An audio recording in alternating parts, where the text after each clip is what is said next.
My name is Dennis, and last Christmas my own son stood in the doorway of the house I helped him buy and told me you're not expected this year. That word expected cut deeper than uninvited. It was as if my presence had expired like an old service contract. He forgot that for 4 years, every mortgage payment, every repair, every winter bill had come from my account. I didn't argue. I didn't beg. I simply turned around, climbed into my truck, and by the time I reached the stop sign, I had already called the bank. Before we begin, tell me, where are you watching from and how old are you? Please subscribe to Family Betrayal Unmasked for more powerful stories. My own son told me I wasn't expected for Christmas in the house I paid for. That sentence has echoed in my head every morning since. It wasn't shouted. It wasn't even cruel on the surface. It was spoken like a business memo, flat and efficient, from a man who once fell asleep on my chest as a boy drooling onto my army uniform. Standing there on his porch, snow crunching under my boots, I realized the years had turned me into an extra in his carefully curated life. I had driven 42 miles that morning from my small place in Wasilla, hauling a ladder, because he'd asked me to help hang lights. I never missed a Christmas. Not when I was in Germany, not when his mother died, not even when I limped with a cane after my hip accident. My son knew that. Still, he stood there in his neat jacket, shifting awkwardly, repeating, "Dad, you're not expected this year." Expected. The word hit me harder than any round of rifle fire ever had. Not invited, not welcome, just unnecessary. Behind him I saw Aaron moving in the kitchen, pretending to be busy with a roast. My grandson's boots were by the fireplace, the same boots I'd bought him from a tactical gear shop, because he wanted to be like Grandpa. I should have felt anger. Instead, I felt something colder, heavier, settling deep into my chest. I kept my voice steady the way a soldier does when outranked, but not defeated. "Understood," I said. No lecture, no begging. Just a two-syllable word that carried decades of silence. Then I turned, walked back to my old Silverado, and slid behind the wheel. The engine roared to life, and I didn't even look back at the house whose walls had been built on my sacrifices. Driving down the icy street, I remembered the call 4 years earlier when Josh had begged me to co-sign the mortgage. His voice had cracked as he admitted his credit was ruined by hospital bills. "Dad, it's our shot at a VA-backed loan. Can you help?" I didn't hesitate. I pulled $30,000 from my pension fund for the down payment. I let $1,875 drain from my account every month like clockwork. I covered their heating bill when the furnace broke, repaired the roof after hail, even bought the granite countertops Aaron bragged about online. That morning, though, none of it mattered. To them, I wasn't family. I was a liability. At the stop sign at the end of his street, I made my choice. I pulled out my phone, dialed the bank, and said 9 words that would alter everything I need to cancel a standing mortgage payment effective immediately. For the first time in years, my budget would be my own. For the first time since Maria's passing, I could fix my water heater, replace my tires, refill my propane tank without bleeding for someone else's comfort. This wasn't revenge. Not yet. It was correction. And it was only the beginning. Expected. That single word wouldn't leave my mind as I sat in my kitchen that night. I'd heard it before in different uniforms, different years, when officers dismissed a suggestion, when superiors shuffled me aside. But from my own son, it landed like shrapnel under the skin. It wasn't that I wasn't loved, it was that I was no longer required. And for a man who spent 22 years giving orders, protecting lives, and building a family foundation, brick by brick, that cut deeper than anything, I stared at the manila folder I had kept buried in the bottom drawer. Mortgage records, transfer receipts, bills paid in my name. For 4 years, I never brought them up. Fathers don't keep score, I'd told myself. We give because that's what fathers do. But that night, as the snow tapped against the window like small knocks from the past, I pulled it out and began to line the papers neatly across the table. March 17th, down payment wired. April 3rd, first automatic withdrawal. July 10th, roof repair after hail. December, the first Christmas without Maria, when I drove through a storm to deliver a tree, because they couldn't afford one. Each paper was more than an expense. It was a memory, a piece of me laid into the foundation of a house that now treated me as a stranger. By 11:42 a.m. the next morning, I was on the phone with Wells Fargo. The woman's voice was polite, cheerful even. "Would you like this paused or canceled entirely?" she asked. I looked out the window at the valley wrapped in white. "Canceled," I said firmly. The line went silent for a second before she replied, "Understood. It's processed." And just like that, a cord that had drained me month after month snapped clean. I leaned back in my chair and let the quiet fill the room. No more automatic deductions. No more wondering if I could afford propane after covering their furnace. For the first time since Maria's passing, I felt like my home belonged to me again. The old carpet still bore stains. The stove clanked when it heated, but it was mine. And it respected me more than the people who walked across its floors. That night, my phone buzzed with a message from Aaron Josh. Said you canceled the transfer. I'm assuming this is temporary. Can we talk? No greeting. No hi, Dad. Just a subject line, money. I stared at it, let the screen dim, and placed the phone face down. They hadn't asked if I was okay. They hadn't apologized for the words at the door. They only cared about the pipeline being cut off. It was in that silence I realized something. For years I had been bleeding quietly, handing over pieces of my pension, my security, my dignity, all in the name of family. But family had handed me back nothing but absence. They thought I wouldn't act. They thought I was still the quiet soldier who'd shoulder every burden without protest. They were wrong. I remember gripping the steering wheel that afternoon, my knuckles white against the worn leather. The heater hummed softly, but it couldn't thaw the frost that had crept into my chest. My son had dismissed me like a contractor whose job was done, and my daughter-in-law had hidden behind the oven, unwilling to meet my eyes. It wasn't the cold outside that cut, it was the cold inside that house. As I merged onto the freeway, I thought about the years I'd poured into holding them steady. I never kept a tally. When their furnace broke, I paid the bill. When hail smashed the shingles, I had a crew there in 48 hours. When their credit cards failed, Amazon packages still arrived on time because they used my address. These weren't just transactions, they were lifelines, and I never once asked for thanks. But now the ledger stared back at me. Every entry wasn't just dollars, it was love, loyalty, and faith in a son I believed would remember who lifted him when he couldn't stand. Instead, I'd been told I wasn't expected. Expected. Like a meeting that could be rescheduled or a supply drop that was no longer needed. By the time I reached Wasilla, the decision had hardened in me like ice. I wasn't going to fight with them. I wasn't going to raise my voice or beg for a seat at their table. Soldiers don't beg. Soldiers plan. That night I unlocked the footlocker in my garage. I hadn't opened it in years. Inside were my old uniforms, my dog tags, and a battered green notebook filled with scribbles from deployments. Half lists, half codes, reminders of how to track an enemy that wore a smile. I ran my hand over the pages and realized I'd been here before. Different war, same tactics. The enemy this time wasn't across an ocean.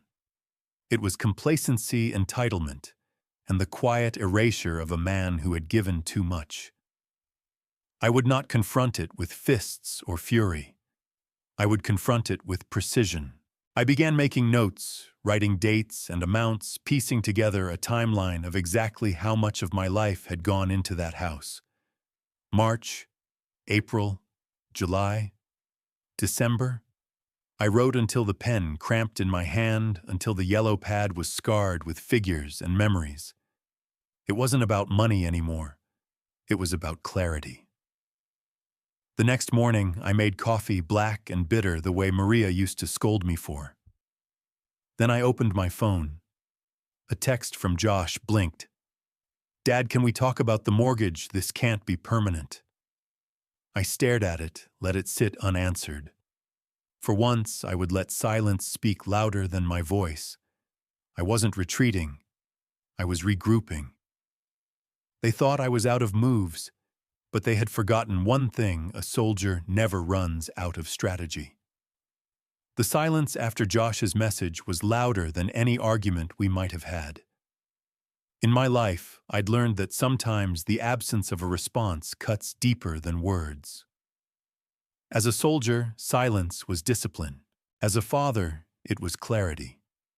They wanted me to keep bleeding quietly, but I had closed the vein, and now they had to feel the cold. I sat at my kitchen table, the manila folder open like a battlefield map. Each document was a line of defense mortgage transfers, utility bills, receipts from the roofers, even the invoice from the granite countertops Erin had bragged about to her friends. I didn't keep these records to use against them. I kept them because my training taught me to never leave loose ends. But as I looked at the stack, I realized I was holding the very weapon they never expected me to draw. Erin must have seen the canceled transfer almost immediately, because her second message came before midnight. "Dennis, we need to talk. Don't make this harder than it has to be." I read it twice. Harder for whom? For me, the man who had given until he was invisible, or for her who had built a palace of appearances on my pension? I didn't respond. Instead, I reached for Maria's picture on the mantel. She'd been gone 5 years, but her eyes still spoke to me. She had always warned me about silence, the kind that corrodes respect when you allow yourself to be erased. "Dennis," she used to say, "love doesn't mean losing yourself." I had lost myself for too long. The next morning, snow drifted down like slow ash, soft but steady. I brewed coffee and watched the flakes cover my front steps. Somewhere across town, Erin was probably setting her holiday table, arranging place cards for her parents and siblings. My name wouldn't be on any of them. But the truth was, I didn't need a card to prove I belonged. The very roof over their heads had been stamped with my sacrifice. At 10:15 a.m., Josh called. His voice was clipped, rehearsed. "Dad, Erin says you canceled the payments." I thought maybe this was a mistake or a warning. I let the silence stretch until he stumbled. "No, Josh," I said finally. It was a correction. He sputtered, tried to explain how things were tight, how he and Erin were doing their best. I cut him off. "You've been in a tight spot for a decade. That's not my battle anymore. You said I wasn't expected at Christmas. Then don't expect my paycheck either." When I hung up, I didn't feel triumphant. I felt steady the way a man does when he's finally put his feet on solid ground after years of mud. This wasn't the final strike, it was the first shift in the terrain. And as any soldier knows, once the ground tilts, the whole battle changes. I didn't eat dinner that night, not because I was punishing myself, but because the hunger wasn't there. Instead, I poured a cup of black coffee and sat at the kitchen table staring at the stack of papers spread before me. In the Army, we called it preparing the field, marking terrain, identifying supply lines, and drawing up a plan before the first shot was fired. That was what I was doing now, Each receipt was a piece of my life that had been quietly absorbed into theirs. The roof repair after the hailstorm, the furnace bill in the dead of winter, the uniforms for my grandson's school, the very granite counters Erin bragged about in her holiday photos. Line after line, memory after memory, every page was proof that I wasn't just part of that house, I was its foundation. And they had treated me like scaffolding to be torn down once the structure looked pretty enough for company. As the clock ticked past midnight, I began to write dates on a yellow legal pad. Not just the financial ones, the emotional ones too. The day Maria died, when I had sat in that same kitchen holding Josh's shaking shoulders, promising him I'd always be there. The Christmas tree I'd delivered through a snowstorm when Erin cried because they couldn't afford one. Her words still echoed, "We'll never forget this, Dad." But they had. By 2:00 a.m., the pad was full. Numbers, dates, small memories scribbled in my handwriting. It wasn't revenge I was writing. It was a record, a soldier's logbook. Because one thing I had learned in the service was this: memories fade, but records don't lie. At dawn, I stepped outside, the snow crunching under my boots. The world looked quiet, blanketed, as though nothing had happened. But inside me, everything had shifted. I wasn't going to beg for a chair at their table. I wasn't going to let my name be erased from the story of a house I'd built. The following morning, another message buzzed across my phone. This one wasn't from Josh, but from Erin herself. "You're being unfair. This isn't about money, it's about family." I laughed out loud at that, bitter and short. If it wasn't about money, then why had they only reached out after the payments stopped? Why hadn't they called when I stood shivering on their porch, told I wasn't expected? I typed a reply, then erased it. Silence would be my answer. Silence had weight, and it was time they carried it. Later that day, I went into the garage and pulled out the old footlocker I hadn't opened in years. Inside was the battered green notebook I had carried through Kuwait and Bosnia. Half maps, half thoughts, scribbled reminders of how to track an enemy who hid behind smiles. I flipped through the pages and realized I still remembered how to plan a campaign. The only difference was that this time the battlefield wasn't overseas, it was within my own bloodline. That night, as I slid the folder back into place and shut the locker tight, I felt a strange calm wash over me. This wasn't the end.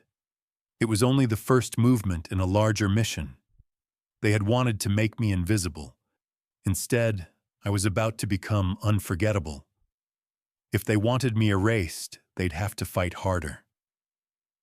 That was the thought that carried me into the next week.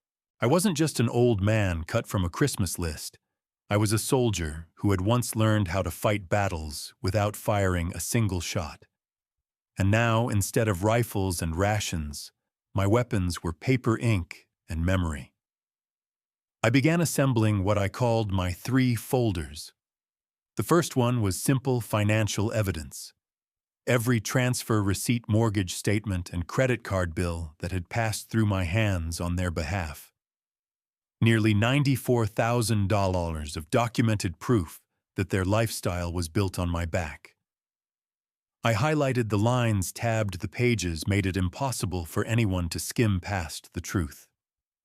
The second folder was less obvious: social media. Screenshots of Erin's Facebook posts, her Instagram captions about their humble holiday and blessed home. Photographs of the granite counters and kitchen island I had paid for, presented to her friends, as if they had earned it all themselves. Her curated life was an illusion, and I was going to pull back the curtain. The third folder was the most personal: voice notes. Each night before bed, I began recording memories into my phone. The furnace I had fixed in 2019. The tree I'd brought in 2020. The Christmas when Erin had promised they'd never forget my kindness. A spoken log of how many times I'd been erased. I didn't know yet how I would use these notes, but I knew they mattered. Soldiers don't just track terrain, they track morale history and the lies that enemies tell themselves. When I finished, I stacked the folders neatly on my kitchen table. 3 weapons, 3 fronts. It wasn't a matter of if I would use them, it was a matter of when. The next day, Erin called again. Her voice was sugary brittle the way a pane of glass looks strong until a pebble cracks it. "Dennis," she began, "I think there's been a misunderstanding. Maybe emotions got the better of us." I leaned back in my chair, let her words spill into the quiet. Then I answered slowly, carefully. "No misunderstanding, Erin. Just correction." Her tone sharpened. "You're punishing Josh and the kids." "I'm correcting an imbalance," I said. "The kids love you." "This doesn't have to change everything," she pleaded, but it already had.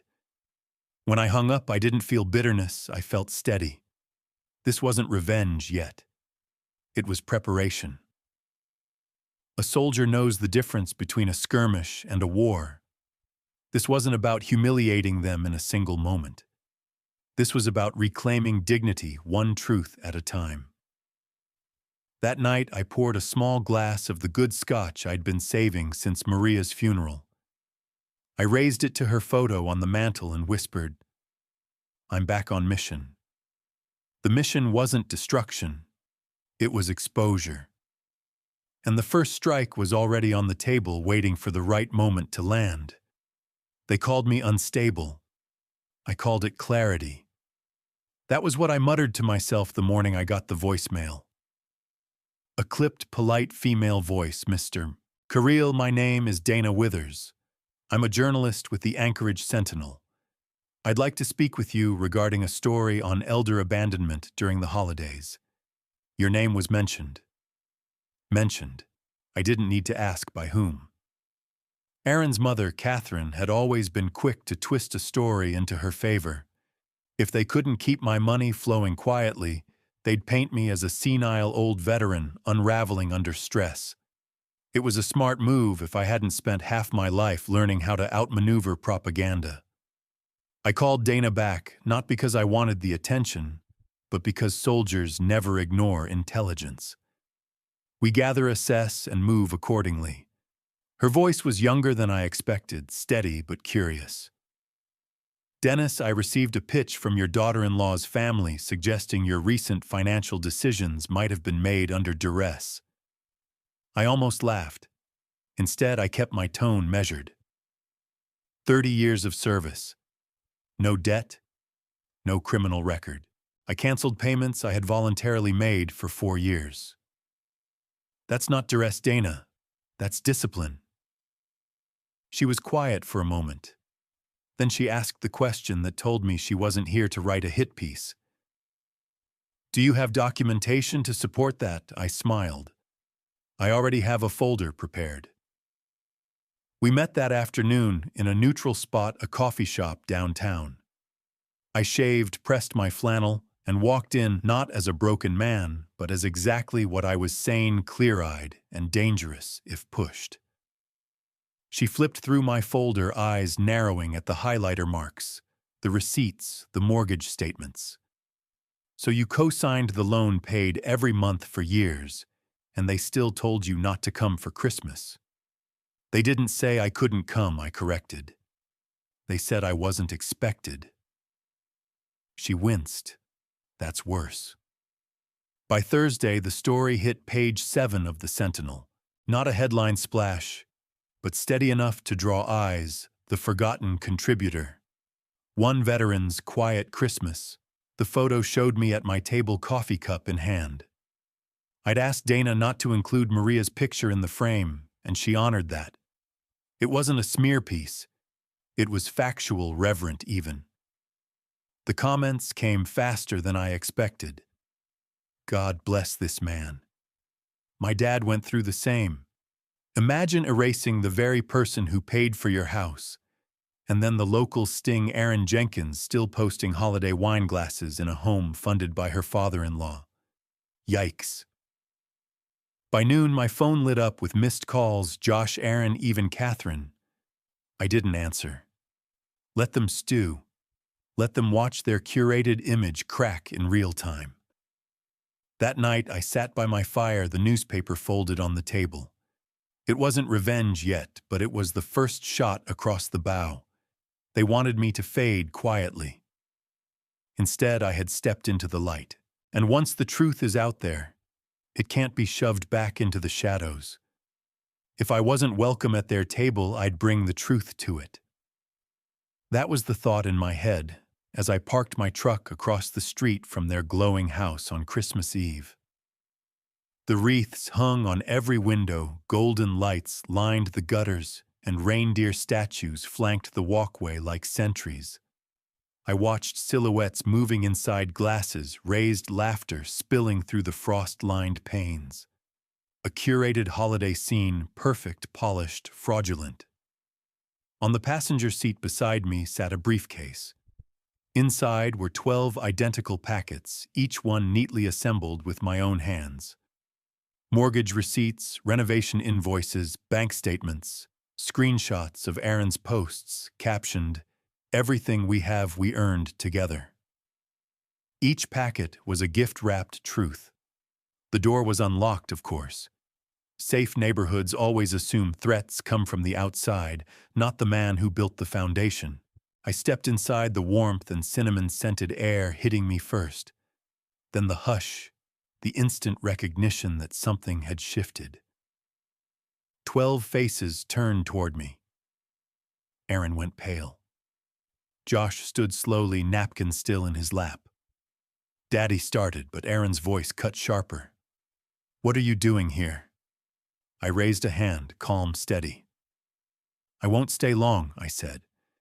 But since I wasn't expected for dinner, I thought I'd at least leave a few gifts. Moving around the table, I placed a packet in front of each guest. Catherine, Aaron's mother, reached for hers first, her manicured hand trembling as she scanned the opening page. She blinked, her face tightening. The man across from her, a heavy-set neighbor in cufflinks, cleared his throat. "These documents say you've paid the mortgage every month for 4 years. I nodded once. "Plus the down payment, the roof repairs, and the granite countertops you're eating off of tonight. All through me." Silence stretched across the table. Aaron made a sharp sound, half gasp, half sob. "You came here to humiliate us." "No," I said quietly. "I came here to correct the record." Another guest, a younger woman, spoke up hesitantly. "Josh told us he was a retired major, that he built this house himself. Why didn't he ever mention—" Josh's shoulders collapsed under the weight of her words. His lips moved, but no sound came. I met his eyes. "Because he's ashamed. Ashamed that the man he excluded is the same man who kept his lights on." Catherine rose to her feet, stone-faced. "This is wildly inappropriate. You're disrupting a family gathering." I let out a dry laugh. "Interesting, because I was told I wasn't family anymore." I gathered my empty briefcase and turned for the door. "I won't be seeing you again," I said over my shoulder. "But I hope one day you'll see yourselves." As the door clicked shut behind me, I heard Aaron break into tears and a guest mutter under his breath, "They're going to lose everything." And for the first time in years, I felt finished. Not triumphant, not cruel, just finished. "You're ruining our reputation." Aaron's voice screeched through the phone 2 nights later, brittle and sharp as cracked glass. I had ignored her first 3 calls, but on the 4th, I answered mostly to hear just how far they were willing to sink. I let the silence hang before replying. "No, Aaron. You ruined it the moment you lied to everyone sitting at that table." She inhaled, sharply regrouped. "You think parading paperwork in front of neighbors makes you look noble, it makes you look unstable. People are saying you've lost touch since Maria died. My mother is deeply concerned." There it was, the pivot. When money was no longer flowing, they attacked the man instead. Old trick. Seen it in politics, seen it in war. When you can't discredit the facts, you smear the source. I've been called worse by better enemies, I said flatly. She tried again, softening her tone. Dennis, this is embarrassing for everyone. Maybe if you quietly restart the mortgage payments, we can move past this. No one needs to know more than they already do. That almost made me laugh. They still believed I was bargaining.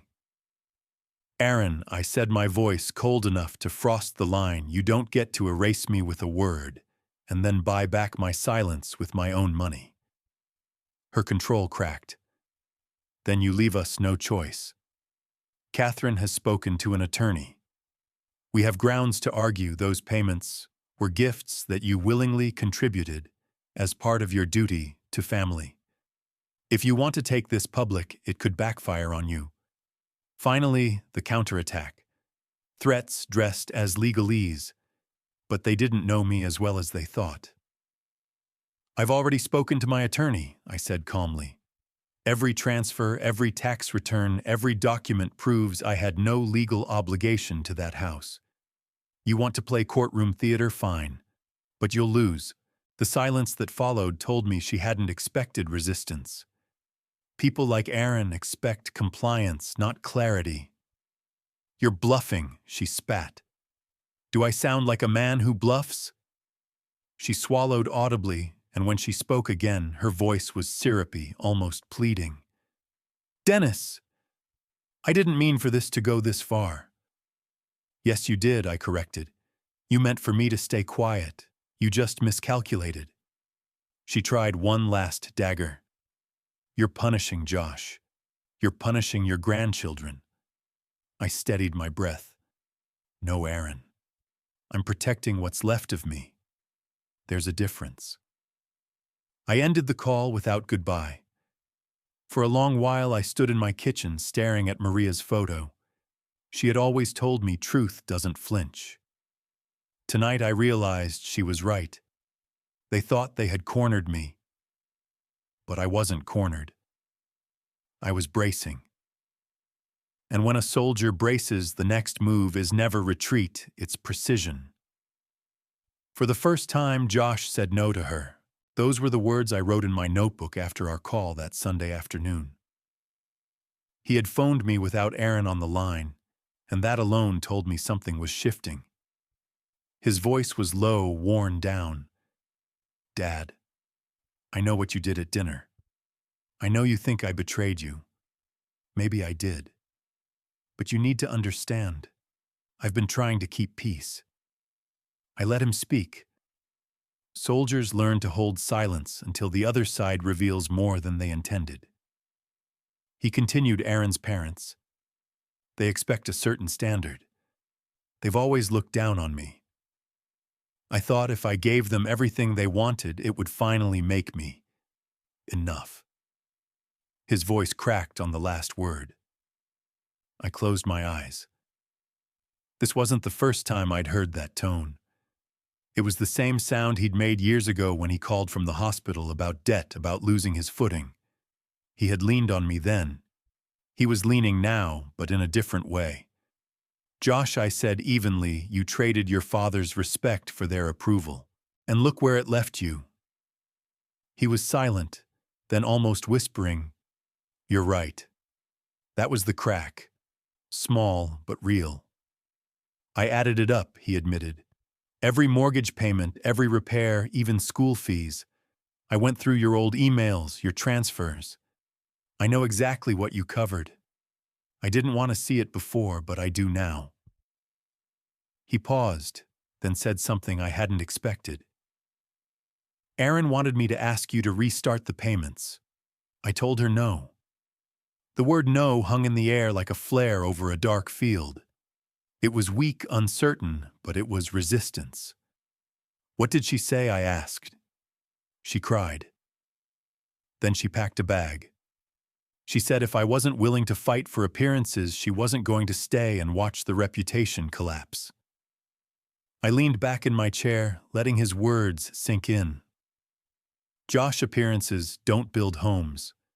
Foundations do. And you let the people who laid your foundation freeze outside your door. He sniffed, trying to swallow his shame. Dad, I don't know if we'll ever be okay again. But I want to try. For Ben, if not for me. That was the moment I realized the war wasn't just with Erin or her parents. It was inside my son. He had been at their table eating from a plate set by them, but his soul was starving. Josh, I said quietly, respect isn't inherited. It's earned.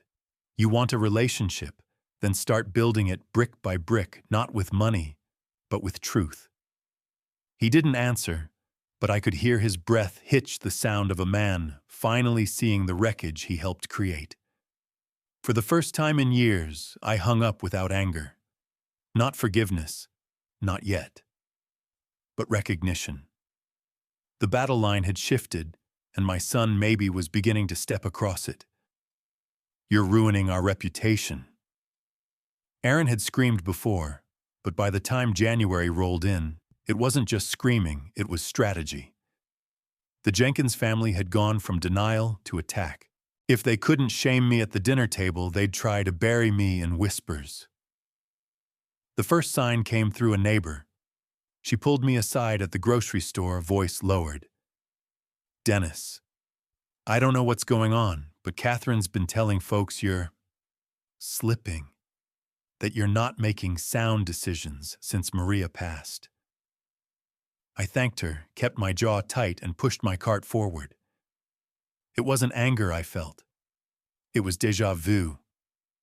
I'd seen the same tactic deployed overseas when the facts couldn't be destroyed. The character of the man delivering them was targeted. Discredit the messenger, and you discredit the message. Later that week, a letter arrived. Not from Josh, not even from Erin. This one bore the letterhead of a local law office. It was carefully worded, slippery as oil. Mr. Karile, it has come to our attention that significant financial support was provided to your son and daughter-in-law. We believe these contributions were intended as gifts, and therefore any withdrawal of support may be considered a violation of implied family duty. Family duty. They were trying to twist fatherhood into a legal contract. I read it twice, folded it neatly, and slid it into the folder marked counterattack. Because if they wanted to escalate, they had no idea how prepared I already was. That evening, I poured myself a coffee and dialed Susan Baxter, the attorney who had handled Maria's will. Susan was a woman who didn't waste words, which made her the perfect ally. I explained the situation. She listened, then let out a sharp exhale. Dennis, they're bluffing. Family duty isn't enforceable in court, not with the records you've got. You've got receipts. You've got proof. You've got discipline. They've got appearances. Her words steadied me. I'd been a soldier long enough to know when your enemy is reduced to appearances, they're already bleeding. But that didn't mean the battle wouldn't get ugly. The next Sunday, Erin called again, this time with her voice cracking between outrage and desperation. Dennis, people are talking. Do you want Ben to grow up hearing that his grandfather lost his mind? That's what folks will believe if you keep this up. I held the phone away for a moment, letting her words echo against the walls. Then I answered calmly. Erin, if people are talking, it's because of what you've done, not what I've lost. I haven't lost my mind. I've found my spine. She hung up with a sharp click. But in that silence afterward, I knew this wasn't over. This was the beginning of their counterattack, the smear campaign, the threats, the whispered doubts. And for the first time in a long time, I almost smiled. Because I'd seen this before. And every time the ones who fought with shadows always lost to the light. They tried to erase me with rumors. That's what I wrote in my notebook after the second week of January. It wasn't just Catherine whispering at garden club luncheons anymore.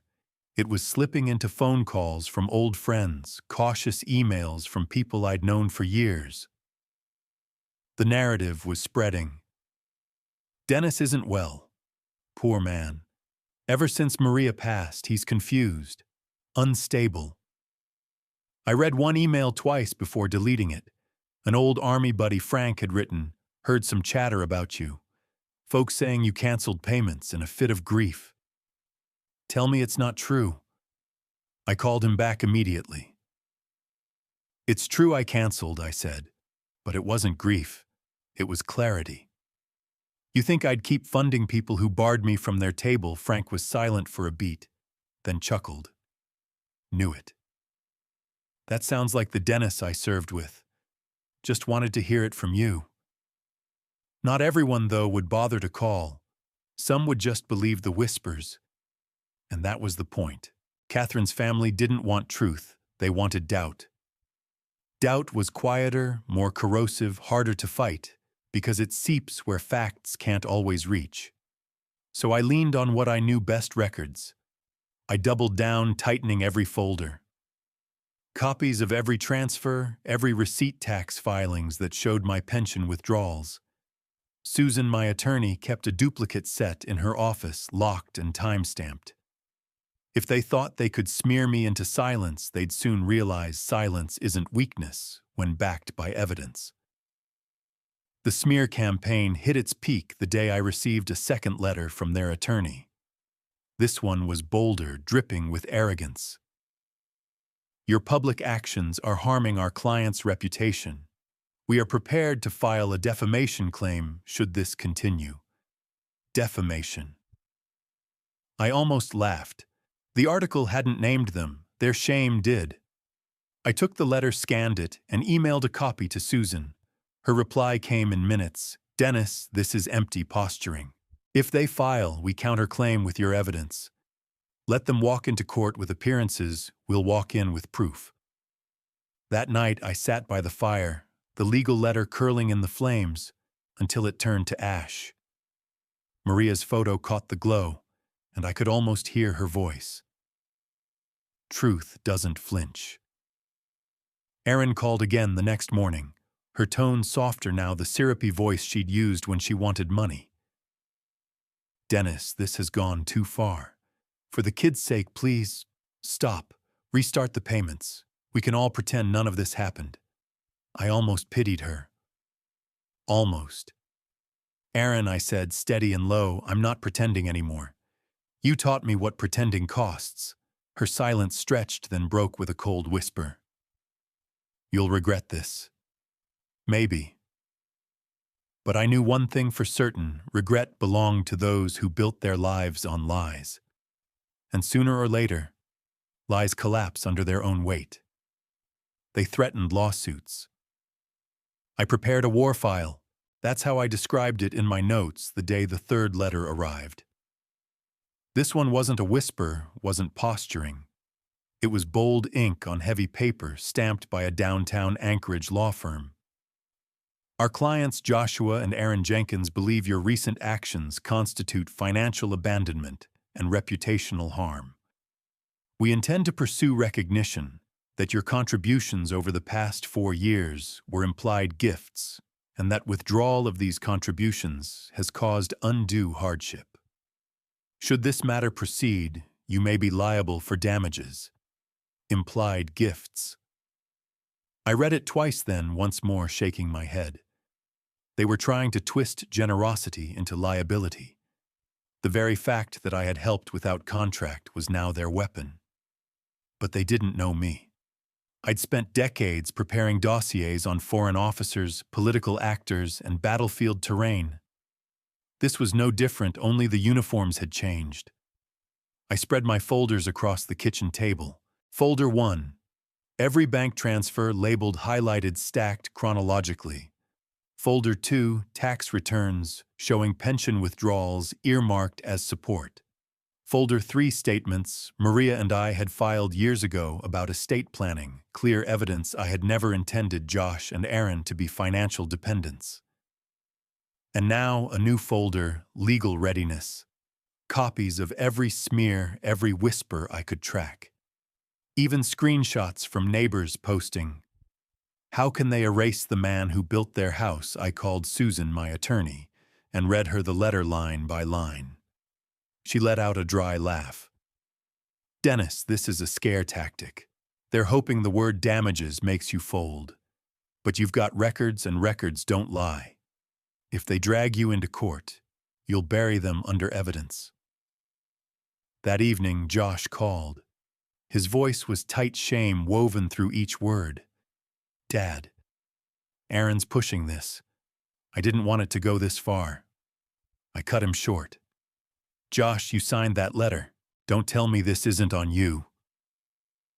There was a long silence, then his voice cracked. She told me it was the only way to keep the house. And you believed her, I replied. Instead of believing the man who carried you through every storm since you were a boy. He tried again. Dad, if this goes to court, it'll tear us apart. It already has, I said, my tone steady as stone. But court is where shadows burn away. After I hung up, I pulled out Maria's rosary from the old footlocker. I held it, letting the beads slip through my fingers. I thought about how often she warned me not to let pride destroy bridges. But this wasn't pride. It was preservation. If they wanted a war, they'd get one. But it wouldn't be with fists or fury. It would be with documents, with discipline, with the quiet precision of a man who had studied conflict his entire life. And when the first gavel fell, they'd realize too late I wasn't the one on trial. They were. For the first time, Josh said no to her. I wrote those words in my notebook like a soldier recording a shift in enemy lines.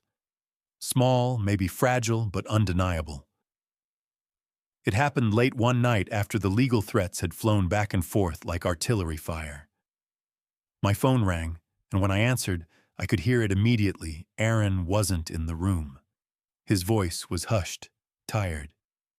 Dad, I can't keep this up. I let the silence stretch, giving him space to speak. She wants me to sign more documents, push harder. Catherine says we can still win if we prove you were unstable when you canceled the payments. But Dad, his words faltered, cracked. I don't believe that anymore. I closed my eyes, breathing deep. After weeks of hostility, it was the first sentence from him that sounded like the boy I'd raised. Josh, I said slowly, truth doesn't need to shout. It just needs patience. You remember that he didn't answer, but I heard his breath hitch like a man trying not to break down. Finally, he spoke. I told her no. Aaron, I told her I wouldn't sign another thing. She screamed at me, said I was weak, said I was choosing you over her family. And maybe I am. For the first time, I didn't feel anger at him. I felt the weight of years pressing down of a son caught between two legacies, one built on sacrifice, the other on appearance. What happened after I asked? She packed a bag, he whispered. Said if I couldn't fight for her version of the story, then I wasn't a man. She left to stay with her parents. I let the quiet sit, measured, then said, maybe she did you a favor. Josh exhaled a laugh that wasn't quite humor, more like release. I went back through your records, Dad. All of it. Every mortgage payment, every repair. I know what you carried, and I know what I let happen. You finally see the foundation, I said softly.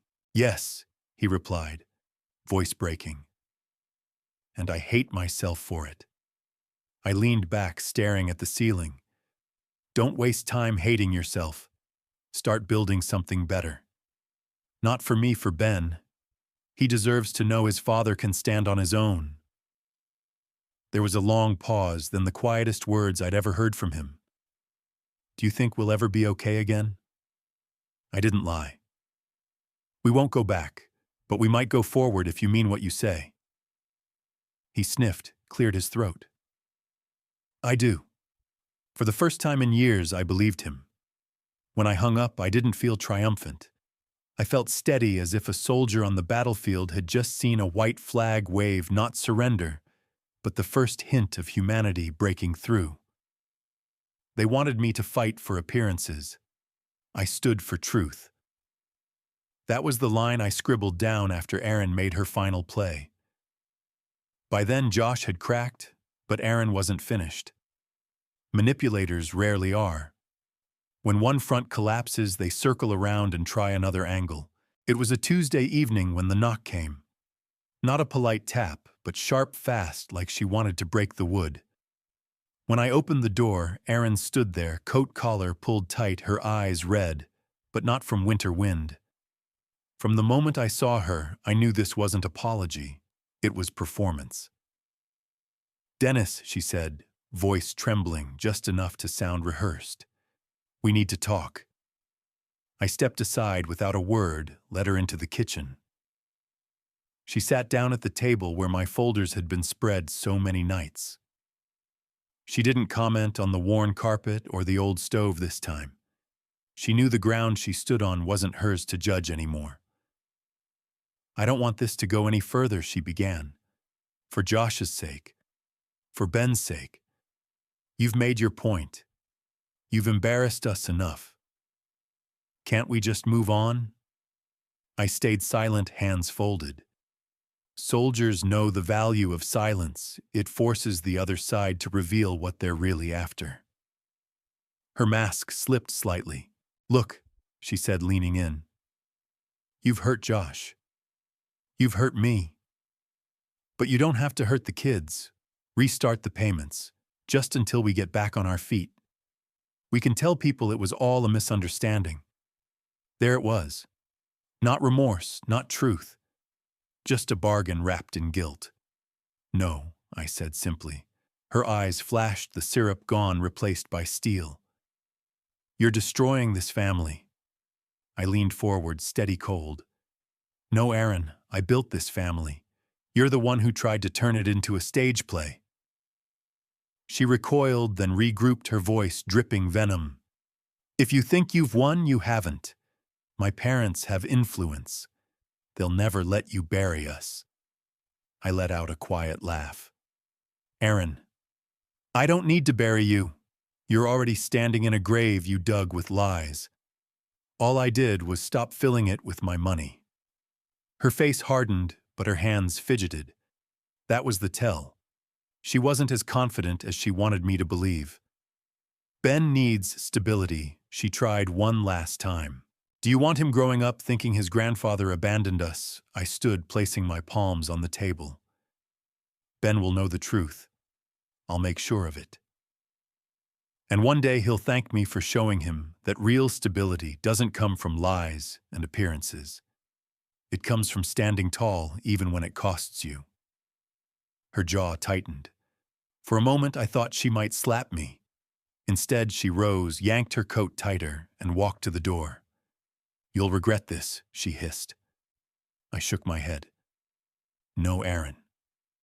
The only regret I carry is giving you so much power for so long." She slammed the door behind her. The house trembled for a moment, then went still. And in that stillness, I felt something rare, peace. The smear campaign, the threats, the manipulations, they were done. She had fired her last shot. A soldier doesn't bluff, he finishes. That was the mantra running through my head as I walked into Susan Baxter's office that cold Thursday morning. No more whispers, no more threats, no more games. It was time to end this war on my terms. Susan didn't bother with pleasantries. She looked up from her desk, eyes sharp. "Either someone's suing you, Dennis, or you're finally ready to update your living trust." "Both," I said, dropping the thick folder onto her desk. Inside were the 4 years of receipts, bank statements, screenshots, and letters, the war file I had been assembling piece by piece, like a field commander planning his final strike. She flipped through it in silence, her pen tapping occasionally against the pages. Implied gifts. "That's what they're arguing." She snorted. "This won't hold water for a day in court. You've got proof these were voluntary payments, not obligations. You've got documentation of emotional manipulation. And frankly, you've got community perception on your side. Community perception. I had seen that shift myself. Ever since the article in the Sentinel, the whispers hadn't just been about me, they'd been about them. Aaron's carefully polished image was cracking, and no amount of garden club chatter could glue it back together. Susan pulled a clean sheet of paper and began drafting. First, we update your will. Josh and Aaron are removed as contingent beneficiaries. Second, we establish a custodial account for Ben Roth IRA, modest but stable. You want legacy, that's where it should go. Third, we add a no contest clause. If they even think about challenging, they forfeit everything. I sat across from her, the weight lifting with every word she wrote. This wasn't just defense anymore. This was offense, the kind of move that closed doors for good. What about the house? I asked. She glanced up at me, then back down at the file. It's already sinking. Let them lose it. It's not your responsibility anymore. I nodded. For the first time since Maria's passing, I felt something close to relief. Not joy, not triumph, just relief, like setting down a pack after marching too many miles. By the time I left her office, the sky had opened with a soft snowfall. Flakes drifted across the parking lot, erasing tracks, making everything look new. I sat in my truck for a long while, watching the snow melt on the windshield, thinking about what Maria used to tell me when Josh was little. Some people walk into your life holding gifts. Others walk in holding blueprints. Be careful which ones you let build on your foundation. I hadn't listened back then. But now, too late for Maria, not too late for me, I was finally locking the gates. This wasn't revenge. This was clarity, signed and sealed in legal ink. If they lose the house, it won't be by my hand. That's what I told myself when the envelope from Wells Fargo arrived, thick and stamped in red. Notice of default. 3 months past due. $11.250 owed. Action required within 14 days. I read it slowly twice, then again, just to be sure. It wasn't anger that stirred in me. It was confirmation. For years I had carried that house like a pack across my shoulders, mile after mile, storm after storm. Now that the straps were cut, the full weight had fallen on them, and they were buckling. I placed the letter on the counter, poured myself a coffee, and sat at the window. The morning sun lit up the frost on my porch steps. It felt warmer in my home than it had in years, though the heater rattled and the carpet still bore old stains. This place respected me more than the palace they'd built with my money ever had. That evening, a knock came. Not Aaron this time. Josh. His face was wind-chapped, his eyes ringed with fatigue. He looked 10 years older than he had at Christmas. "Dad," he said, holding the notice in his hands. His voice cracked. "It's bad. We've fallen behind. I thought I could catch up, but..." He didn't finish. He didn't need to. The shame in his tone filled the silence. I stepped aside, let him in. He sat at the kitchen table, staring at the cracked linoleum, the patched cabinet doors. "This place looks good," he muttered. "It's what happens when you stop giving your paycheck to people who don't respect you," I replied. He winced. We sat there in silence, not awkward, but heavy. Finally, he laid a folded sheet of paper on the table. Numbers scrawled across it in his handwriting. "I added it up," he said. "Everything you paid. The down payment, the mortgage, the repairs, the bills. I know the number now." I glanced at it, nodded. He'd missed a few, but the total was still staggering. "I don't want you to bail me out anymore," he whispered.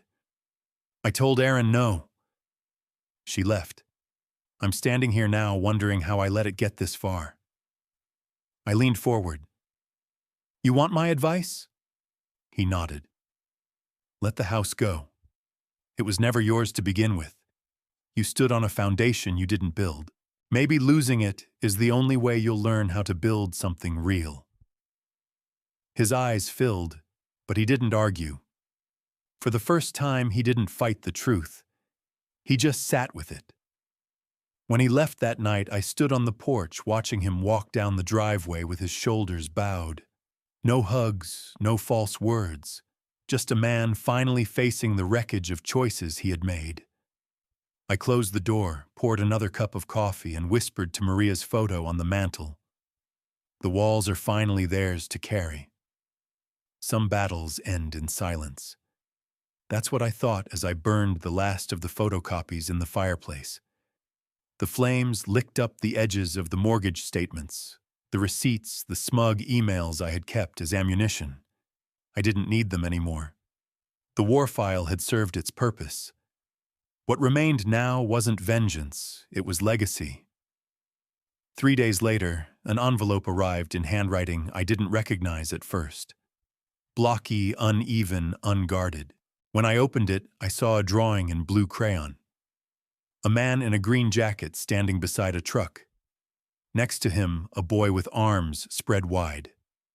Above them, 3 words written in lopsided capitals, me and Grandpa. Beneath it, a short note, I miss you. Thank you for my boots. People said I looked strong. Merry Christmas. Ben.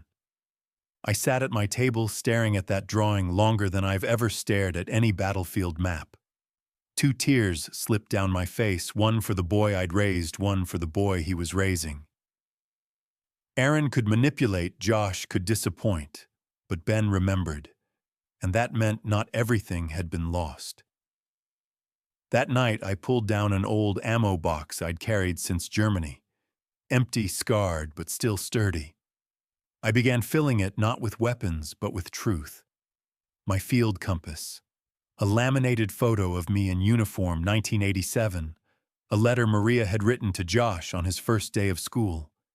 And Ben's drawing folded gently inside. This wasn't a gift. It was a time capsule, a map of where he came from, not in blood alone, but in backbone. Someday when he was ready, I would place it in his hands. Because boys like Ben deserved to know more than stories filtered through bitterness. They deserved the unfiltered truth. When I showed Susan, the attorney, the plan, she nodded. It's better than any inheritance, Dennis. It's testimony. That weekend, Ben sent another letter. A photograph this time. He was standing next to a lopsided snowman boots, laced high, saluting with his small hand, raised crookedly. Taped to the house behind him was a hand-painted sign, Grandpa built this house. I choked on nothing but air and memory. That boy had cut through more lies with a paintbrush than I could with 100 folders of documents. I realized then this was no longer about foreclosure lawsuits or public shame. That battle was already won. What mattered now was building a line of legacy that skipped over the rot and landed squarely on the shoulders of a boy who still believed. So I wrote him back. Keep those boots clean, walk tall in them, and never forget strength isn't in the house you live in, it's in the ground you stand on. For the first time since Maria died, I felt hope. Not the fragile kind that wavers under appearances, the solid kind that grows quietly in the cracks after a storm. The boy remembered what the parents forgot. That thought steadied me when the knock came just after dusk. I half expected Josh, maybe even Ben, but when I opened the door, Erin stood there. No makeup, no designer coat, no perfume cloud trailing behind her. Just Erin, hollow-eyed, shoulders hunched, a woman stripped of her stage lights. "Dennis," she whispered, "can I come in?" I didn't answer. I just stepped aside.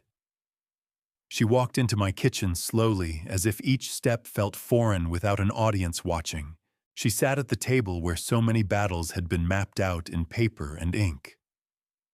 For a long while, she stared at her hands. Finally, she spoke. "I came to say I'm sorry." I didn't react.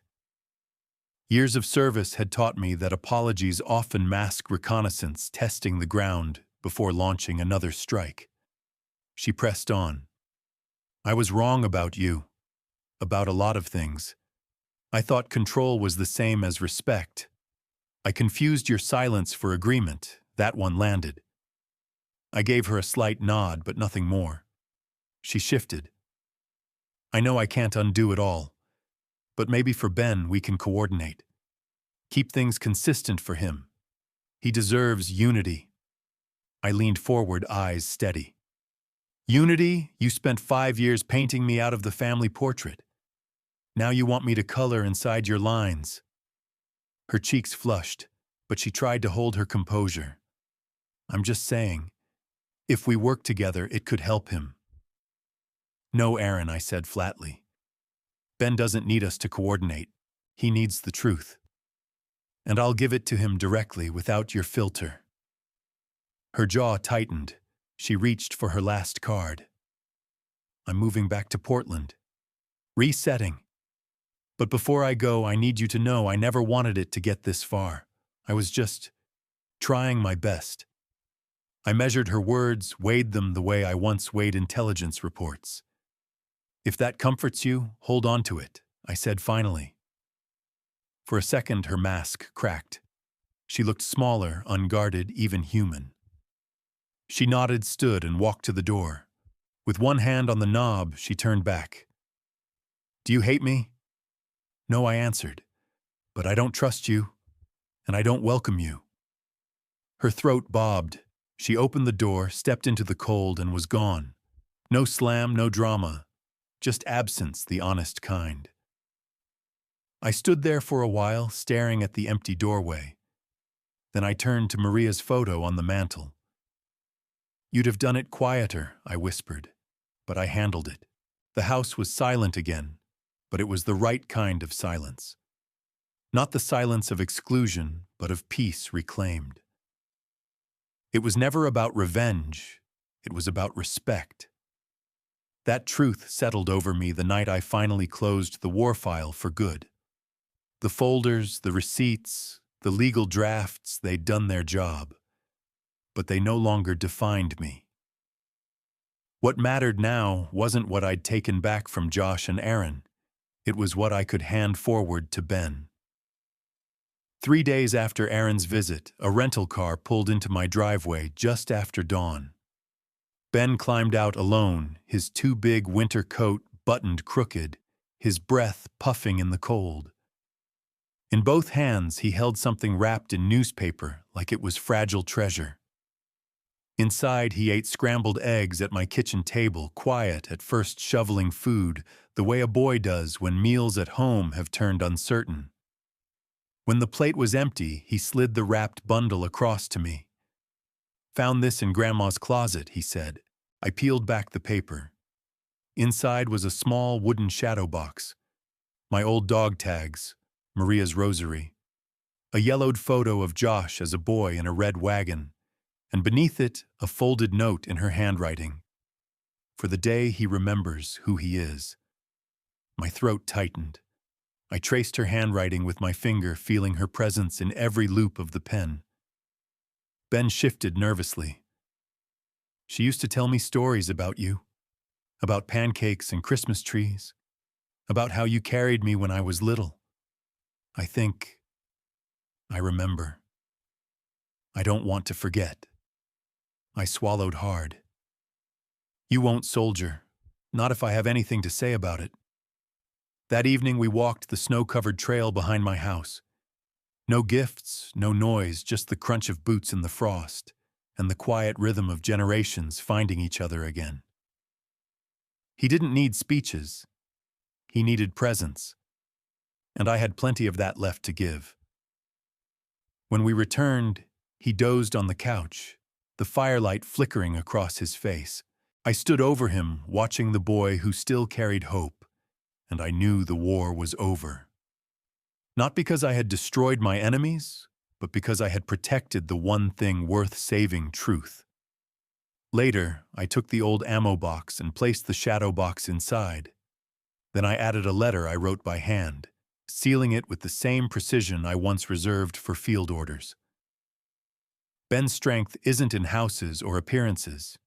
It's in honesty, discipline, and standing tall when others want you small. This is your inheritance, soldier. Not money, not property, but truth. I slid the box under my bed safe until the day came to give it to him. As I turned off the light, I whispered to Maria's photo, "The foundation is secure now. He'll stand tall." And for the first time in years, I felt no bitterness, no hunger for justice, no need for another strike. The war was finished. Respect had been reclaimed. Legacy had been planted. Looking back, I realized this journey was never about money houses or even holidays missed. It was about dignity, the kind you lose slowly when you give too much, and the kind you must reclaim when silence turns into erasure. My son's choices hurt me deeply, but in the end, it wasn't rage that restored balance. It was clarity. I drew a line, and for the first time in years, I stood firmly on my own side of it. What I learned is this: sometimes protecting yourself isn't selfish, it's survival. Fathers, mothers, grandparents, if you find yourself carrying burdens that were never meant to be yours, know this: stepping back doesn't mean abandoning family. It means giving them the chance to stand on their own. And if they won't, at least you haven't lost yourself in the process.